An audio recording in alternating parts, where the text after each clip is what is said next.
Ouais, bonjour les amis. Alors on en a fini avec notre chapitre 6 et l'histoire du pain.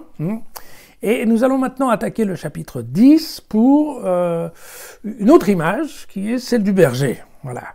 Alors évidemment, je ne sais pas si c'est parce qu'on est dimanche ou quoi, mais l'Église a décidé de nous mettre le chapitre 10, les versets 11 à 18, et puis demain on verra les versets 1 à 10, qui est quand même une façon assez originale de prendre un texte.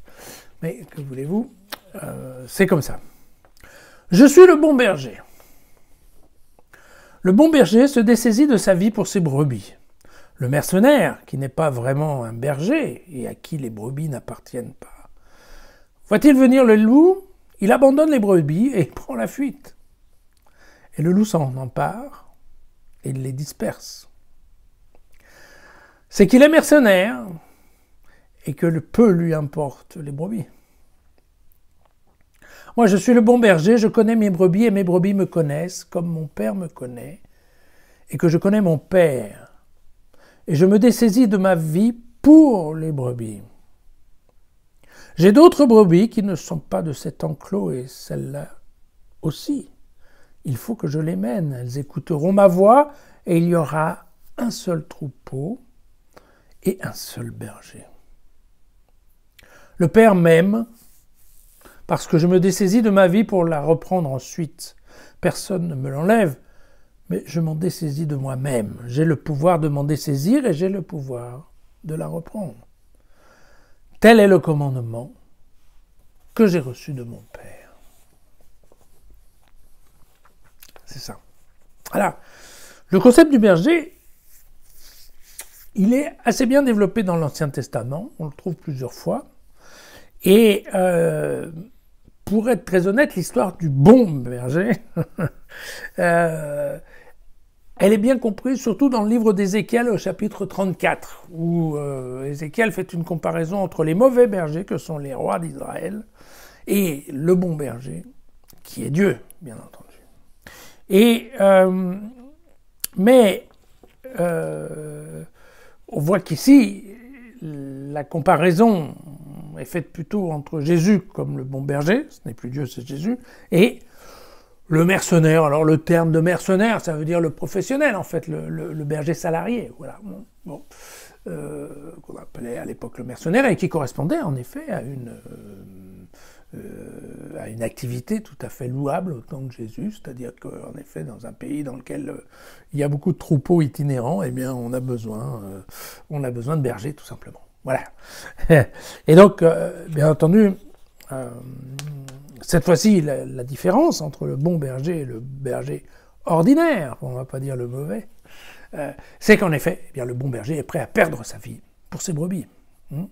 Mais, donc il y a d'une part la connaissance intime, on verra ça, bien évidemment, mais le fait surtout que quand apparaît le loup, eh bien, le berger ne prend pas la fuite, le bon berger ne prend pas la fuite. Alors le loup, le concept du loup dans l'Ancien Testament, c'était les choses qu'on retrouve aussi, et c'était globalement les ennemis du peuple d'Israël. Voilà. Dans le Nouveau Testament, c'est un peu différent, on parle souvent plutôt des mouvements hérétiques ou des faux messies, voilà, qui sont plutôt considérés comme des dangers pour la communauté, pour l'unité de la communauté chrétienne, voilà.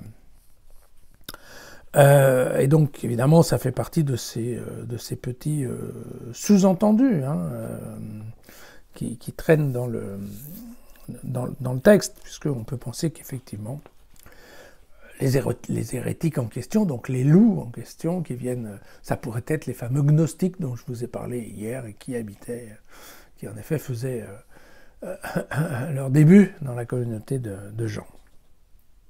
Voilà. Évidemment, un autre sous-entendu, vous voyez que ici, Jésus, enfin le berger, si on veut bien, il dit lui-même qu'il a d'autres brebis qui ne sont pas de cet enclos. Il a, bien évidemment, on est en train de parler des pagano-chrétiens et des judéo-chrétiens, et donc vous voyez que dans cette petite phrase, Jean colle cette idée de regrouper en fait les deux communautés au sein d'une même église, bien évidemment, avec un seul pasteur, un seul berger. Donc voilà. L'expression aussi, se dessaisir de sa vie, alors ça elle est particulière à Jean, on ne la retrouve pas autre part, et ça signifie bien entendu la mort par la croix. Voilà. Et je vous avais dit que dans l'évangile de Jean, quand même, la croix se retrouve à peu près à chaque chapitre. Et donc vous voyez que, là aussi c'est intéressant, Jean laisse entendre, enfin Jésus laisse entendre, que voilà, c'est un choix délibéré et libre de la part de Jésus d'aller sur la croix. Ce n'est pas un choix imposé. Hein, voilà, c'est bien le Père même parce que je me dessaisis de ma vie pour la reprendre ensuite. Mais vous voyez, c'est pas voilà, c'est pas une obligation qui lui est donnée. C'est bien lui qui fait ce choix parce qu'il a le pouvoir de saisir, le pouvoir de la reprendre.